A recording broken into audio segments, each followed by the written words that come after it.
Hello, thanks for tuning in. Today we're going to look at the Badland 12K Harbor Freight winch. It's a synthetic version.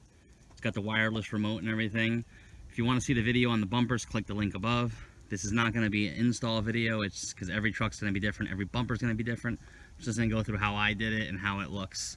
So as you can see here, we got it paid out already because we are going to do a bonus video here with it and do the synthetic rope tightening.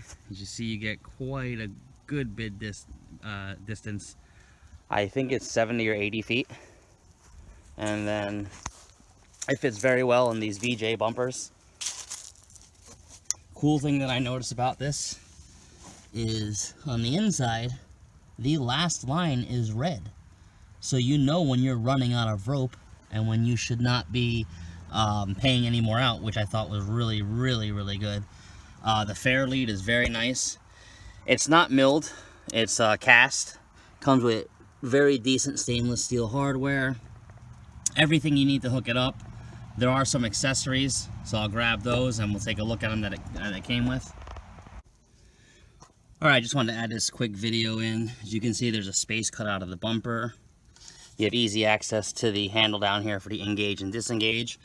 I would have preferred some type of swinging cover or something to protect it, but I am going to get a winch bag. This is waterproof, but I still want to give it all the protection I can get. Alright, these are some of the accessories that you get with it. It does come with some extra power and ground lines to remote mount the winch box, but I didn't need to in this bumper, so I just left it where it was. But it does come with a wireless remote and a backup cord. It comes with 2 rope sheaths to protect it from going over anything sharp or abrasive. And at the end of the rope here, it's got another sheath. So you figure they're about 3 feet each, so that's 6 feet additional they give you. And those are Velcro. You see this line is super long. And you get another 3 feet or so right here at the end. And that is sewed in right there so it stays. And that will retract by itself when we bring it in.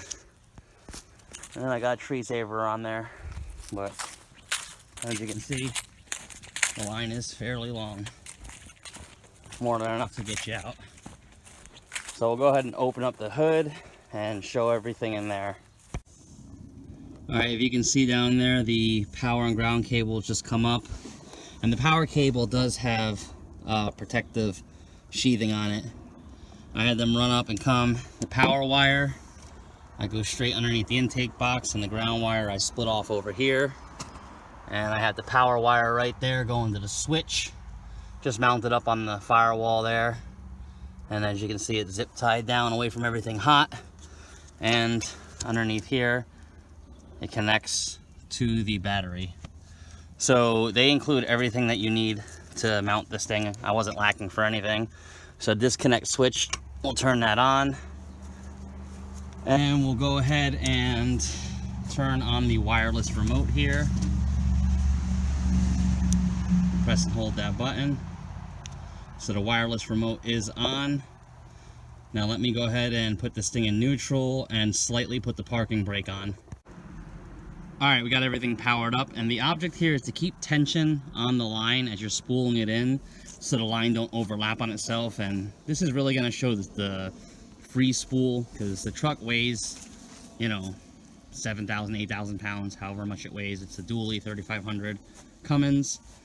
This should be enough weight in neutral with the parking brake slightly on, and you want to kind of like zigzag the line and overlapping each other, and don't let the rope fall in. And we'll use the old beer as the meter here as we're pulling in and see what happens.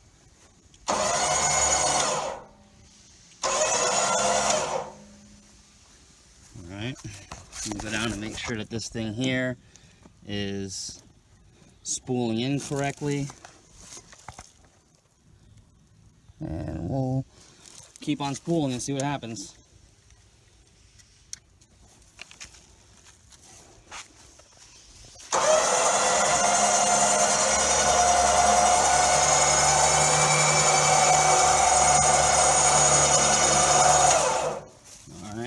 Let's make sure that it's going, and when it's going, I'm just going to run the full duty cycle and see what happens. Alright, it looks like everything. Sorry about the view here, guys. Looks like everything in there is spooling just fine up on itself. So we will continue to spool it in and see what happens.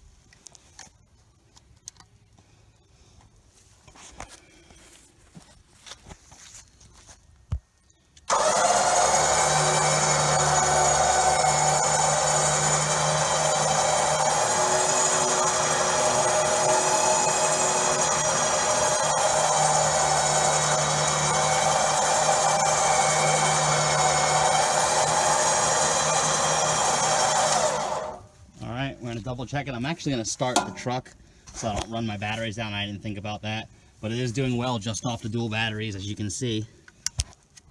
And it is still spooling very well by itself. Nice and tight tension on the rope. Let me go ahead and start it up. Alright, truck started. Let's continue on in. Oh, it's much faster.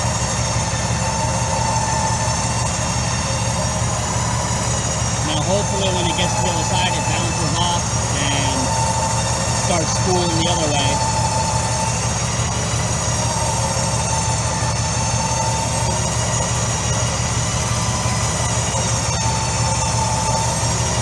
Looks like it's doing a fine job spooling the other way.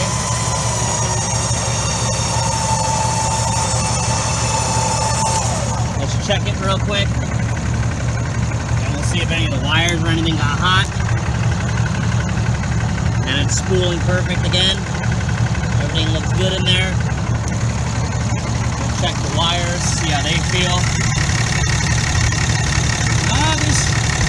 They're a little worn. They're not bad though. And I was just winching for a good bit. So not too bad. Not too bad. We're going to keep going with it and see what happens.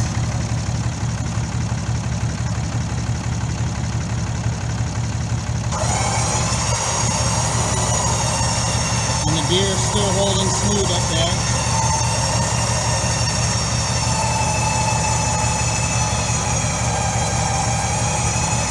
It is starting to slow down,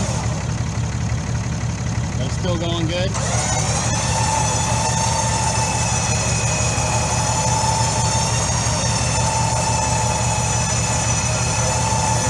Start spooling back the other way, hopefully.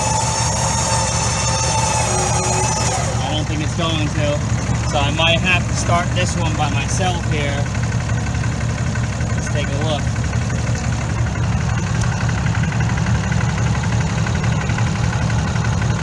Not sure. We're going to keep going and see what happens.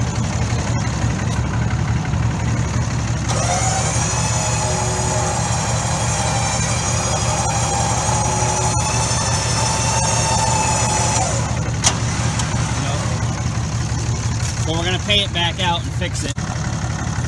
Alright, so generally when you get to the last rung, you can pre-spool that one in by hand. So I'll get it off the tree saver here, and we'll get it all wound in back by hand. Alright, we got the winch all stored away. As you can see, it did a fine job.